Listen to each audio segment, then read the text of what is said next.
Hello বন্ধুরা, শুরু করতেছি ম্যাক্সকোডারবিড ইউটিউব চ্যানেলের আজকের পর্ব। তো আজকে মূলত কথা বলবো আমরা সিএসএস এর বর্ডার প্রপার্টি নিয়ে। তো শুরু করার আগে প্রথমে বলে দিই, যদি আপনি আমার চ্যানেলে প্রথম হয়ে থাকেন তাহলে অবশ্যই চ্যানেলটি সাবস্ক্রাইব করেন এবং বেল আইকনটি বাজিয়ে দেন। আর ভিডিওটি ভালো লাগলে অবশ্যই লাইক কমেন্ট শেয়ার করতে ভুলবেন না। তো চলুন শুরু করি। আমরা আজকে কথা বলবো মূলত বর্ডার প্রপার্টি নিয়ে। তো আমি আমার পূর্বের ক্লাসে যে ফাইলটি ছিল সেটিকে আমি রান করে নিচ্ছি মোজিলা ফায়ারফক্সে এবং সাবলাইন টেক্সট ওপেন করে নিব। সাবলাইন টেক্সটে আমি আমার যে কোডগুলো ছিল অর্থাৎ .html অ্যান্ড style.css ফাইল দুটোকে ড্র্যাগ অ্যান্ড ড্রপ করে ওপেন করে নিলাম। তো এখান থেকে যেই আমার অতিরিক্ত কোডগুলো আছে আজকের ক্লাসের জন্য সেগুলো আমি ডিলিট করে দেবো। আশা করব আপনি পূর্বের ভিডিওটি দেখেছেন, না দেখে থাকলে ডিসক্রিপশনে লিঙ্ক দেওয়া আছে, অবশ্যই সেখান থেকে দেখে আসবেন। তো আজকে মূলত আমি আমার যে পূর্বের ক্লাসটি ছিল সেখানকার কোনো কিছুই রাখতে চাচ্ছি না, শুধুমাত্র টেক্সট ছাড়া বডি অংশের ভিতরে কোনো কিছু ডিজাইন রাখবো না। আর যদি আপনাদের এই সোর্স কোডগুলো প্রয়োজন হয় তাহলে আমাকে কমেন্টে জানাবেন, অবশ্যই আমি এগুলো সেভ করে রেখেছি। যদি আপনাদের প্রয়োজন হয় তাহলে আমি দিতে পারবো, দেওয়ার ব্যবস্থা করবো, আমাকে কমেন্টে জানাতে হবে। ওকে, বডির যে স্টাইলগুলো ছিল সবগুলো ডিলিট করে দিলাম এবং দেন এখান থেকে আমার যে ইমেজগুলো রয়েছে সবগুলো ডিলিট করে দিলাম আমার বোঝানোর সুবিধার জন্য এবং আপনাদের কোডগুলো বুঝতে ইজি মনে না হয় সেজন্য। ওকে, জাস্ট সিম্পলি বুঝাই দেবো। অর্থাৎ কন্টেন্টের যে সিম্পল কিছু ডিজাইন ছিল সেগুলো রাখলাম। কন্টেন্ট মূলত কি, আমাদের বডির ভিতরে একটা ডিভ কন্টেন্ট ক্লাস নামে। যদি এখানে আমার আইডি হতো, এটা কিন্তু কি বলছে যে ক্লাস দিয়েও হতে পারে আইডি দিয়েও হতে পারে। তো আজকে আমি আপনাদের দেখাবো আইডি দিয়ে। ওকে, ধরুন এটা কন্টেন্ট যখন আমার ক্লাস ছিল তখন কন্টেন্টকে আমার সিএসএস ধরানোর জন্য এখানে দিয়েছিলাম ডট, আর আজকে যখন এটাকে আইডি তৈরি করে দিয়েছি সেক্ষেত্রে এখানে আমি ডটের পরিবর্তে হবে হ্যাশ। ওকে, এটা আমি আগেও বলেছি, আরেকবার বলে দিলাম। তো আজকে মূলত আমরা কথা বলবো বর্ডার নিয়ে। দেখুন আমি যখন বর্ডার প্রপার্টিটা ইউজ করছিলাম তখন কিন্তু সিম্পলি 25 পিক্সেল ডটেড হোয়াইট এবং সলিডের কথা বলছি, কিন্তু এই বর্ডারের আরও অনেক ধরনের প্রপার্টির ভ্যালু হয়ে থাকে। তো চলুন সেগুলো দেখে আসি। বর্ডার স্টাইল, মূলত এই প্রপার্টিটির নাম হলো বর্ডার স্টাইল। সিম্পলি বর্ডার লিখলেও হয়ে যায়, নো প্রবলেম। তো বর্ডার স্টাইল আমরা লিখলাম। লেখার পর এখানে আমরা কি দেখছি, সলিড ডটেড সম্পর্কে ধারণা আছে আমাদের নিশ্চয়ই। তো আজকে আমি মূলত প্রত্যেকটা প্রপার্টি ভ্যালুকে রান করে দেখাবো। সলিড দিলে আমাদের কি হবে লক্ষ্য করুন, এই যে আমার যে সম্পূর্ণ বাকিগুলো ডিলিট করে দিয়েছি, শুধু এই অংশটুকু আমাদের বডির ভিতরে আছে, এই জন্য আমি এই দুটোকে রেখে দিচ্ছি। এবং বর্ডার যদি সলিড দিই তাহলে আমাদের এরকম একটা জাস্ট লাইন আসবে। ওকে, যদি আমাদের ডটেড হতো তাহলে কি হতো, ডট ডট ডট আসতো। ডটেড লিখুন, ডটেড যদি হতো তাহলে আমাদের হতো DOTTED ডটেড। ওকে, ডটেড ভ্যালু দিয়ে আমরা যদি এখন রিলোড করি, দেখুন আমাদের যে ডট ডট ডট আসছে। আমি একটু জুম করে দেখানোর চেষ্টা করি, জুম যদি করি তাহলে হয়তো চোখে পড়বে ভালোভাবে, লক্ষ্য করুন। ওকে, এই হচ্ছে আমাদের ডটেড প্রপার্টি। এখন যদি অনুরূপভাবে আমরা কি করি, ড্যাশ এড করতে পারি, বিভিন্ন ধরনের হয়ে থাকে ড্যাশ, DASHED। ওকে, দেন আমি সেভ দিয়ে নিয়ে এখন যদি আমি রিলোড করি, লক্ষ্য করুন এটা ড্যাশ ড্যাশ ড্যাশ হয়ে গেছে। অনুরূপভাবে আমরা করতে পারি ডাবল লাইনের, DOUBLE ডাবল, অর্থাৎ ডাবল লাইন হবে। আমরা যে সলিড এক লাইন দেখেছিলাম এটা কিন্তু মূলত দুটো লাইন আছে, এখানে জুম করলে আপনারা দেখতে পারবেন। আমি জুম করে নিচ্ছি একটু, দেখুন।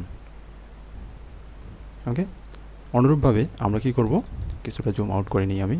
অনুরূপভাবে আমরা আরও দেখতে পারি ডাবল আছে, তারপর হচ্ছে এখন যেগুলো আছে গ্রাফ, GROV, গ্রাফ। ওকে, দেন সেভ করে নিলে যদি আমি এখন রিলোড করি, লক্ষ্য করবেন এটার সাথে একটা শ্যাডোর মতো দেখা যাবে। দেখুন লাইনের সাথে একটা শ্যাডো, হালকা শ্যাডো রয়েছে। ওকে, অনুরূপভাবে আমরা দিতে পারি ইনসেট আউটসেট।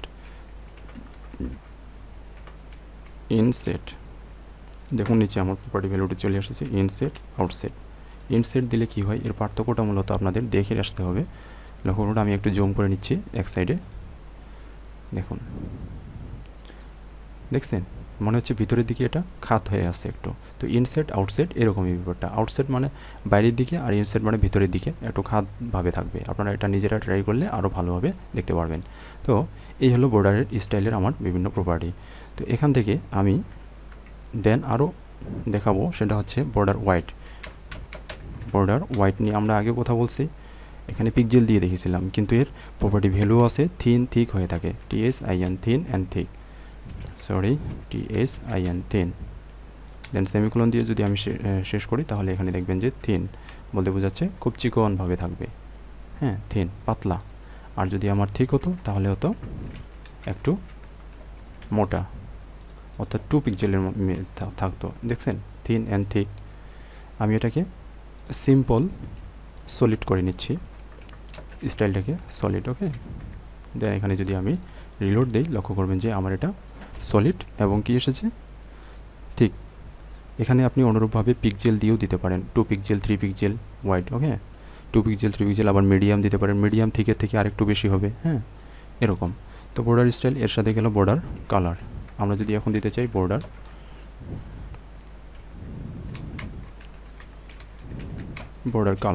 কালার দিতে পারি, ধরুন ইয়েলো। ওকে, সেভ করে নিলাম। দেন রিলোড দিলে আমার দেখবেন যে, সরি আমার মনে হয় বানান ভুল হয়েছে কোথাও, বর্ডার বানানটি ভুল হয়েছে, ভিউয়ার বর্ডার ইটা উঠেনি। হ্যাঁ, এখন যদি আমি রিলোড করি, লক্ষ্য করবেন এটা আমার কালারটা ইয়েলো হয়ে গেছে। ওকে, তো এই মূলত হচ্ছে আজকে আমাদের এই 3টি প্রপার্টি। তো 3টি প্রপার্টি দেখবেন যে এখানে আমি কি করছি, একটা করে লাইনে একটা করে কালার ইউজ করছি। এখানে চাইলে আপনি কিন্তু ডাবল করতে পারেন। দেখুন, প্রথমটি হবে আমার সলিড, এভাবেও আপনি চাইলে মাল্টিপল কালার একটা প্রপার্টির উপরে ইউজ করতে পারেন। সলিড, তারপর এটা চাচ্ছি আমি ধরুন ডাবল অ্যান্ড তারপর এটি চাচ্ছি এরকম যে হচ্ছে ধরুন ডটেড। ওকে, অ্যান্ড দেন যদি সেভ করি আমি, লক্ষ্য করবেন এটা ভালো ভিজিবল হবে। দেখুন, নিচেরটি ডটেড এসেছে, এপাশেরটি ডাবল এসেছে এবং প্রথমটি এসেছে সলিড। আর এখানে কিন্তু মূলত 3টি দেওয়ার কারণে 3 ধরনের এখানে এসেছে। এখানে যদি আমরা চাইতাম আরেকটা দিতে পারি, সেটা হচ্ছে ধরুন আমি দিয়ে দিচ্ছি এটা ড্যাশেড। ওকে, দেন দিয়ে দিচ্ছি রিলোড। দেখুন, 3 রকমের এসেছে, এটা ডট, এটা ড্যাশ, এটা ডাবল, এটা হচ্ছে সলিড। এভাবেও কিন্তু আপনি দিতে পারেন। অনুরূপভাবে আপনি যদি হোয়াইটটা চান, যে হচ্ছে প্রথমটি আমার থিন থাকবে, পরেরটি থিক, অ্যান্ড এখানে আপনি দিতে পারেন 10 পিক্সেল, দিতে পারেন আপনি 30 পিক্সেল। হ্যাঁ, এভাবে দিলে কি হবে, আপনি লক্ষ্য করেন যে 4টির বিভিন্ন রকম সাইজ এসেছে। প্রথমটি আমার কি ছিল, থিন। লক্ষ্য করুন, থিন থাকার কারণে কি হয়েছে, একটু পাতলা হালকা। তারপর কি হয়েছে, ডাবল। এদিকে এটা কিন্তু প্রথম, এখানে যে আমরা 4টা ভ্যালু ইউজ করতেছি, তার মধ্যে প্রথমটা হচ্ছে টপ, তারপরটা হচ্ছে রাইট, তারপরটা বটম এবং তারপরটা হচ্ছে লেফট। অর্থাৎ এই যে টপ, রাইট, বটম, লেফটটা আমাদের 30 পিক্সেল ছিল, যার কারণে এটা এত বেশি মোটা এসেছে। ওকে, লক্ষ্য করছেন, এভাবে কিন্তু সাইজ দেওয়া যায়। অনুরূপভাবে আপনি এখানে কালারও চেঞ্জ করে দিতে পারেন। ধরুন প্রথমটি যখন এটা দিতে যাচ্ছেন, তখন এটা হচ্ছে ইয়েলো, পরেরটা যদি দিই আমি হোয়াইট, অ্যান্ড এখানে আমি 2টো কালার দিয়ে দেখাই আপাতত ব্যাপারটি বোঝানোর জন্য। লক্ষ্য করুন, যখন আমি হোয়াইট দিয়ে দিচ্ছি, তখন কিন্তু এটা ব্যাকগ্রাউন্ডের সাথে মিশে গেছে। আমি এখানে ব্ল্যাক দিয়ে দিই, তাহলে ক্লিয়ার হবেন। রিলোড দিলাম, লক্ষ্য করুন, যখন আমি ইয়েলো দিয়েছিলাম, তখন কি হয়েছে, এখানে যখন আমি দুটো করে দিয়েছি, যখন ফার্স্ট যে ইয়েলো কালার, এখানে 4টি দিলে আমাদের 4টার জন্য হয়তো, আর যদি এখানে 2টো দিই, তাহলে কি হবে, এপাশ ওপাশের কালারগুলো চেঞ্জ হবে। ধরুন ইয়েলো প্রথমটি দেওয়ার কারণে কি হয়েছে, টপ এবং বটম এই 2টো কালার ইয়েলো ধরে নিছে। আর পরেরটি ব্ল্যাক দেওয়ার কারণে কি, লেফট অ্যান্ড রাইট সাইডেরটা ব্ল্যাক ধরে নিছে।